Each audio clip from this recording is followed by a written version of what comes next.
What's up guys, my name is Ace, and one of the biggest questions floating around the community right now is which one is better, the FG42 or the BAR?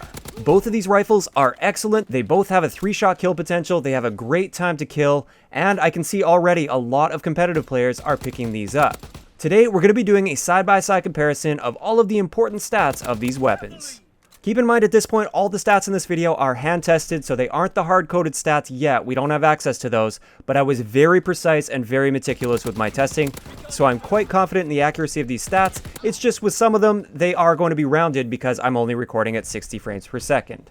So kicking it off with one of the most important stats, this is damage. Both of these rifles have the exact same damage profile. They do 40 damage up close and 30 damage at long range. That means they're going to be a 3 to 4 shot kill. One interesting thing to point out on top of this is with high caliber, within the standard 3-shot kill ranges of both these weapons, you do have a 2-shot kill potential by just shooting 1 shot in the body and 1 shot in the head. So both of these have quite a high damage output at closer ranges.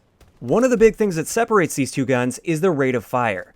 The FG42 has a hand-tested rate of fire of 514 rounds per minute, whereas the BAR has a hand-tested rate of fire of 616 rounds per minute. That's a very noticeable difference, and you'll see this come out when we look at the time to kill as well. But first, we're going to have a look at the ranges. This is extremely important, and this is another thing that really separates these two rifles.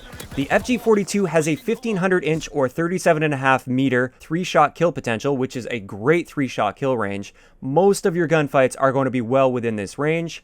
Whereas the BAR has actually less than half of that 3-shot kill potential of the FG42 at 700 inches or 17.5 meters. So as you can see there, the FG42 clearly outclasses the BAR as far as range goes, but let's bring in the time to kill values within these ranges. Keep in mind these are the statistical minimum time to kill values. Of course, they don't account for missed shots or aim down sight time or anything along those lines. These are just the theoretical minimums.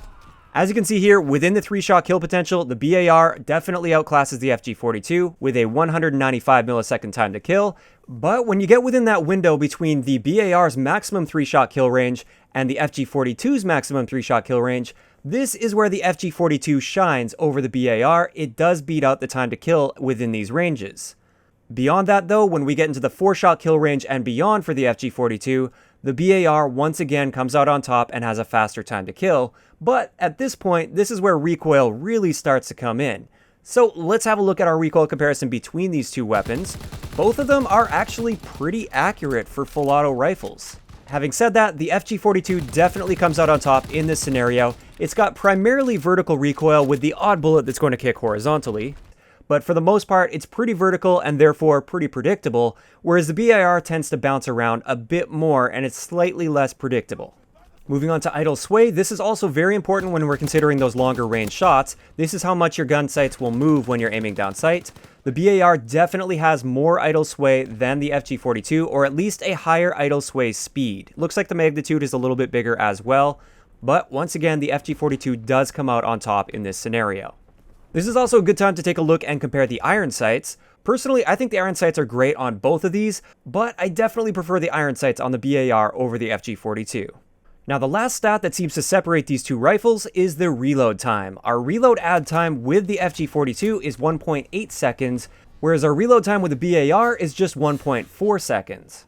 So as you can see here, the BAR definitely reloads noticeably faster than the FG42. And that's pretty much all of the stats that are different between these two rifles. They both have the same magazine capacity, the same hip spread, the same sprint out time, the same aim down sight time. They're pretty much exactly the same in every other way. So which one is better? I think it's pretty clear that the BAR is a better rifle up close. If you're up close and personal or you're at those close to somewhat medium ranges, the BAR is coming out on top. The FG42 really excels once you start to get to the mid to somewhat longer ranges. This is due to its significantly larger 3-shot kill potential, as well as its more predictable and controllable recoil pattern and less idle sway. So at the end of the day, a lot of this is going to come down to personal preference. If you're a bit more aggressive, you like to keep your gunfights a little bit more close to medium range, but you also don't want to be useless at long ranges, the BAR is the way to go. If you prefer staying at those sort of mid to somewhat longer ranges, but you also don't want to be useless up close, the FG42 is a better bet for you. At the end of the day, a lot of this is just going to come down to personal preference based on your playstyle. For me personally, most of the time I prefer the BAR, but I've also had some excellent times with the FG42, and it is still one of my favorite weapons in the game. So with that, I'd like to know in the comment section below, which one of these two weapons do you prefer? If you enjoyed the video, a like rating is always appreciated, and don't forget to subscribe for more if you haven't already. I'll talk to you guys next time.